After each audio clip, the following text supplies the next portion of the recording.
Well, let's start with the title. And I do forget that a lot of people might not have heard the word eudaimonia before.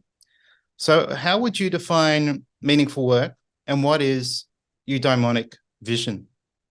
Yeah. Maybe I'll start with meaningful work because it's easy relative to eudaimonia, which is hard. Mm. Meaningful work in the literature. There's first of all, there's lots of definitions of what meaningful work is. If you actually peel back the academic literature and look at it, there's one study that looks at just the definitions alone. And I think it was published in 2018. And at that point, there were 36 different definitions of what meaningful work could be. So there isn't necessarily consensus on this one, but most people tend to default to a definition that Pratt and Ashworth came up with in 2003 that says that meaningful work is simply work that is personally significant and worthwhile. Work that is personally significant and worthwhile. And meaningful work tends to show up in various ways in the work that we do. So it can be in the tasks that we do, in the roles that we play in our organizations, in our interactions with other colleagues or with managers or with customers or with the community, and as part of organizations in and of themselves. Meaningful work shows up in all of those different places. Now, you might ask, where does meaningful work come from? And that requires the much more complex answer that at least Carol and I start way back about 2,400 years ago with Aristotle. And so kind of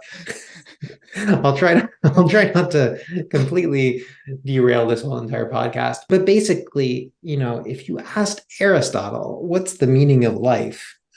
He would probably have waxed poetically and taken you for a long walk, and would say, well, no one agrees on what the meaning of life is, but as far as I'm concerned, it's virtuous action moderated by reason, or what he would shorthand that as eudaimonia.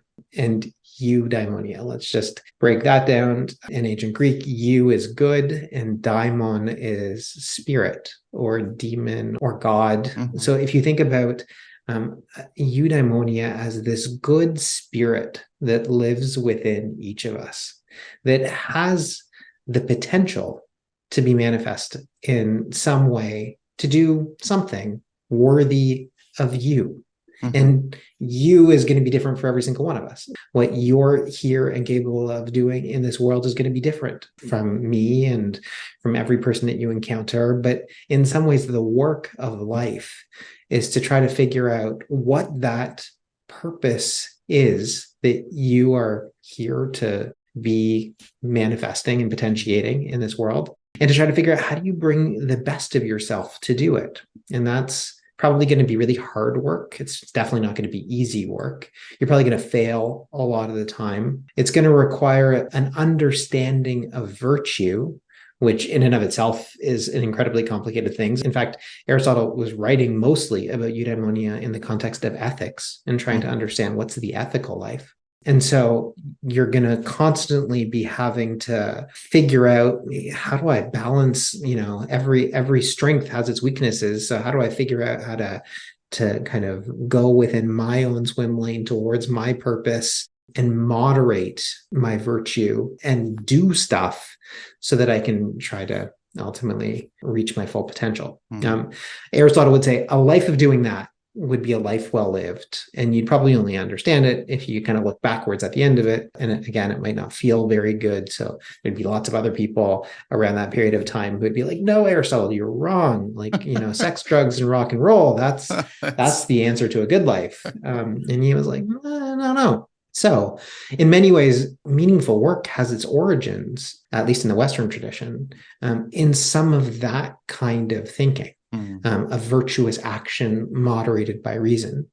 And of course, many people have taken that and translated it into all sorts of different ways. If you asked Thomas Aquinas, he would have said that it's like a classical calling. He would have taken that eudaimonic ideal and said, let's apply that duty and orientation to the church. And it's not the the good demon inside of you. It's suppress that good demon and focus on God. And that certainly, but very much that grows out of this eudaimonic orientation, that a calling, a classical calling to the church is part of it. And then of course you have the Protestant Revolution and folks like Martin Luther who are like, no, it's not just about God. It's like it's secular work can be a divine calling too. And so that, very much takes us into kind of throughout the Industrial Revolution and Protestant work ethic and into, the 20th century. And then you have a whole bunch of existentialists like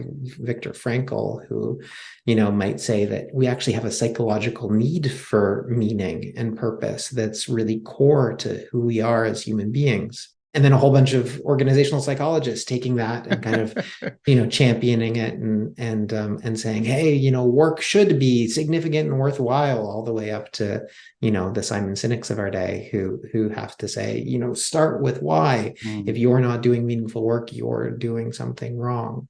And which is maybe an unfair characteristic of Simon Sinek. But nonetheless, I think that, all of that kind of takes us to where we get to today, and where I started with that said, people say eudaimonic work is work that is personally significant and worthwhile.